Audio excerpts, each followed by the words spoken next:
अस्सलाम वालेकुम स्टूडेंट्स, इलम पॉइंट चैनल पे वेलकम। आज की इस वीडियो में हम स्टार्ट करेंगे 10th class math new book मशक नंबर 1.3।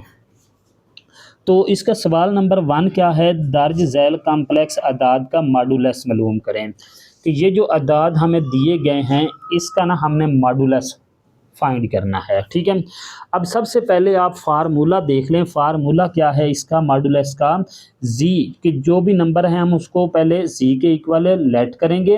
लेट करने के बाद उसका जो फार्मूला बनेगा मॉडुलस का वो है x square plus y square और इसका स्क्वायर रूट। ठीक है, अब एक्स क्या होगा और वाई क्या होगा। एक्स इस अदाद का हकीकी हिस्सा होगा और y इसका इमेजिनरी हिस्सा होगा। ठीक है, यानी कि ये इसका पहला पार्ट है। अगर इसको देखें 4 + 3 आयोटा, तो इसमें ये जो 4 है ये इसका हकीकी हिस्सा है और 3 जो है ये इसका इमेजिनरी हिस्सा है। यानी कि x आपके पास क्या होगा 4 होगा और y आपके पास क्या होगा 3 होगा। यानी कि सिंपल आप बात देखें तो वो क्या बनती है कि इसके रियल पार्ट का स्क्वायर प्लस इसके इमेजिनरी पार्ट का स्क्वायर और इसका स्क्वायर रूट। तो पार्ट नंबर 1 की तरफ चलते हैं। वो क्या है जी, 4 + 3 आयोटा। तो सबसे पहला काम आपने करना है, इसको फर्ज कर लें कि ये x के इक्वल आ गया। ये एक्स सॉरी यहाँ पर इसको z के इक्वल इसको फर्ज कर लें। ठीक है, अब क्या करना है, z मॉडुलस का फार्मूला लगा दें। फार्मूला क्या है जी, z मॉडुलस इक्वल टू इसके रियल पार्ट का स्क्वायर प्लस इसके इमेजिनरी पार्ट का स्क्वायर आ गया। क्लियर यहाँ तक जी। अब आपने क्या करना है, 4 का स्क्वायर लेना है। 4 का स्क्वायर 16 प्लस 3 का स्क्वायर 9, ये आपने स्क्वायर इसका ले लिया। फिर आपने क्या करना है, इन दोनों को ऐड कर देना है। 16 और 9 को ऐड करें तो आंसर आपके पास क्या आ गया 25, और 25 का स्क्वायर रूट लें तो आपके पास आंसर इसका आ जाएगा 5। तो 4 + 3 आयोटा का जो मॉडुलस है वो क्या आ गया 5 आ गया। पार्ट नंबर 2 की तरफ चलते हैं। -5 - 5 4 आयोटा, ये स्क्वायर नहीं है, ये सिंपल बस वो बाई मिस्टेक लिखा गया है।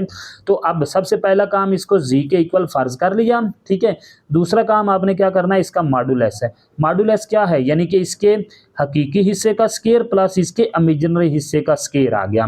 अगर इनके साथ माइनस आ जाए तो माइनस वैसे लिख लेनी है स्क्वायर में और ब्रैकेट लगा के इसका स्क्वायर भी लगा देना है। अब माइनस का स्क्वायर प्लस 5 का स्क्वायर 25 प्लस माइनस का स्क्वायर प्लस 4 का स्क्वायर 16। अब इन दोनों को ऐड करें 25 और 16 को, तो ये 41 का स्क्वायर रूट आ गया। इसको बस यहीं पे छोड़ देना है। पार्ट नंबर 3 है इसका 3/5 - 4/5 आयोटा। तो सबसे पहला काम इसको जी के इक्वल फर्ज कर लें। उसके बाद इसका मॉडुलस ले लें। मॉडुलस क्या आ जाएगा, इसके हकीकी हिस्से का स्क्वायर प्लस इसके इमेजिनरी हिस्से का स्क्वायर। इमेजिनरी के साथ माइनस थी तो वो ब्रैकेट के अंदर माइनस भी आएगी। अब 3 का स्क्वायर 9 और 5 का स्क्वायर 25 प्लस 4 का स्क्वायर 16 और 5 का स्क्वायर 25, और ये माइनस भी स्क्वायर की वजह से प्लस में चेंज होकर ख़त्म हो गई। आगे क्या करना है, इन दोनों का एलसीएम ले लें। एलसीएम आपके पास क्या आ गया 25 आ गया। ठीक है, तो ये 9 + 16 को ऊपर ऐड करके एज इट इज लिख दें। 9 और 16 को ऐड करें तो क्या बन गया 25 डिवाइडेड बाई 25।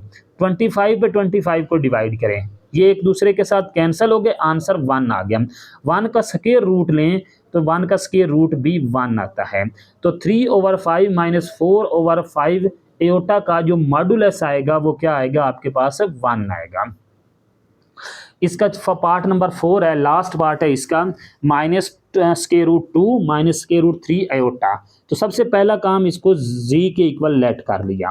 दूसरा काम इसका मॉडुलस ले लिया, तो इसके हकीकी हिस्से का स्क्वायर प्लस इसके इमेजिनरी हिस्से का स्क्वायर भी ले लिया। ठीक है, अब हकीकी हिस्से का स्क्वायर क्या आ गया, ये माइनस का स्क्वायर प्लस माइनस खत्म हो गई और ये स्क्वायर इस स्क्वायर रूट से कैंसिल होकर 2 आ गया। अब ये नहीं करना कि जो है ना वो स्क्वायर से स्क्वायर रूट कैंसिल करके तो माइनस वैसे लिख देनी है, नहीं, ये इस माइनस का भी स्क्वायर है तो माइनस का स्क्वायर प्लस होगा। सेम ये माइनस का स्क्वायर प्लस स्क्वायर से स्क्वायर रूट कैंसिल होके ये 3 आ गया। इनको ऐड कर दें तो ये बन गया √5, ये इसका मॉडुलस आ गया। यानी कि -√2 - √3 का एयोटा, इसका जो मॉडुलस आएगा वो क्या आएगा √5 आएगा। चलें जी, क्वेश्चन नंबर 1 आपका कवर हो गया, क्वेश्चन नंबर 2 इंशाल्लाह नेक्स्ट वीडियो में।